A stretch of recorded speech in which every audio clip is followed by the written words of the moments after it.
history of the United States of America. Hi, boys and girls, ready to get started?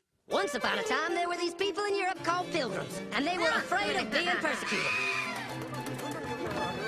So they all got in a boat and sailed to the New World where they wouldn't have to be scared ever again. Oh, I'm so relaxed. I feel so much safer. But as soon as they arrived, they were greeted by savages, and they got scared all over again. Indians! So they killed them all. Now, you'd think wiping out a race of people would calm them down, but no. Instead, they started getting frightened of each other. Witch! So they burned witches. In 1775, they started killing the British so they could be free. And it worked, but they still didn't feel safe. So they passed a Second Amendment which said every white man could keep his gun. I loves my gun. Loves my gun. Which brings us to the genius idea of slavery. You see, boys and girls, the white people back then were also afraid of doing any work. So they went to Africa, kidnapped thousands of black people, brought them back to America, and forced them to work very hard for no money. And I don't mean no money like I work at Walmart and make no money. I mean $0.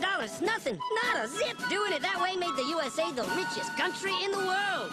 So did having all that money and free help calm the white people down? No way. They got even more afraid. That's because after 200 years of slavery, the black people now outnumbered the white people in many parts of the South. Well, you can pretty much guess what came next. The slaves started rebelling. There were uprisings, and old master's heads got chopped off. And when white people heard of this, they were freaking out and going, I want to live. Don't kill me, big black man.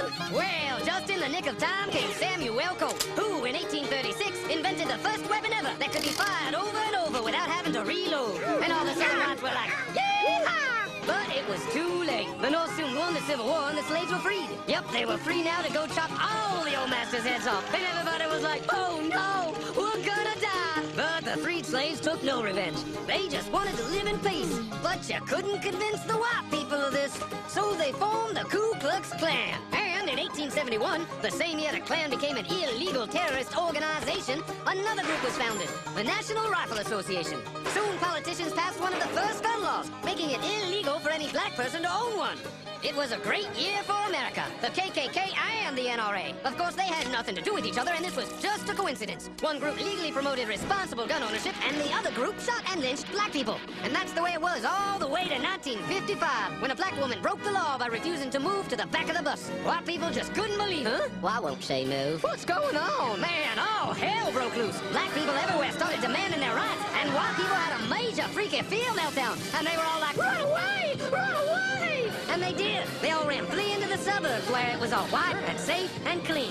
And they went out and bought 250 million guns and put locks on the doors, alarms in the houses, and gates around the neighborhoods. And finally, they were all safe and secure and snug as a bug.